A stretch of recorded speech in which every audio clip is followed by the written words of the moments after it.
Täna õhtul Väätsal juba 9. korda avatud vaateaknad on Järvamaal kindlasti üks suurimaid turistimagneteid, mis meelitab kuu aja jooksul kohale tuhandeid ja tuhandeid inimesi.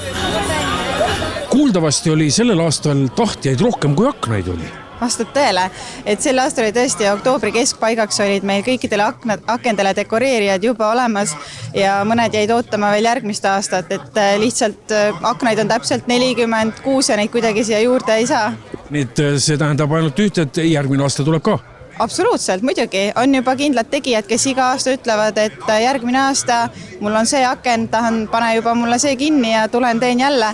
Aga rõõmustav on tegelikult see, et ikkagi on ka neid uusi tegijaid. Sel aastal on näiteks üle 10 uue tegija, kes varem ei ole üldse kordagi akent käinud tegemas ja need on tõesti ka väga lahedad aknad. 2024. aastal pälvis kohaliku kogukonna poolt algatatud ettevõtmine ka rahvusvahelist tähelepanu, kui Green Destination valis loo kogukond, kes süütas jõulutule maailma 100 parima eduloo hulka. No see näitab kogukonna ühtsust, et tegelikult meil väga erinevad inimesed teevad. Loomulikult kaugemalt on ka tuldud tegema. Aga see näitab ka seda, et miks me hakkasime neid tegema, ma meenutan jätkuvalt, sest Eesti kaubamajadel ei ole selliseid suuri liikuvaid vägevaid vaateaknaid ja see näitab, et ega neid pole tulnud ka.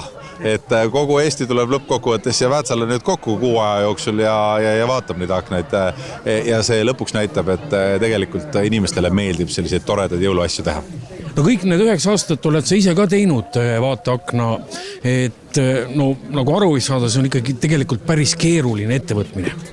Oleneb, kuidas võtta, et üks aasta ma tegin mingisugune 7 akent korraga nagu, et oli vaja, et ei olnud nii palju tegijaid, aga üldiselt ma olen alustanud septembrikuus, on aeg näidanud, et võtab aega, kui sa tahad hästi teha ja pusida, aga loomulikult saab kiiremini ka.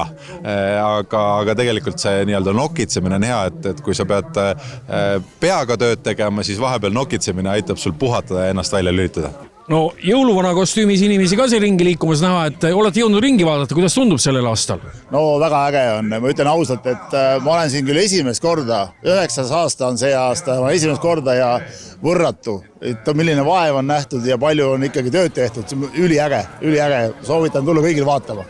Terve jõuluaja vältel saab siin käia, et täna me paneme aknad tööle ja särama ja kuni 6. jaanuarini välja on need avatud vaatajatele. Ja hommikust õhtuni või öö läbi võib siin käia, muidugi parema efekti saab pimedal ajal.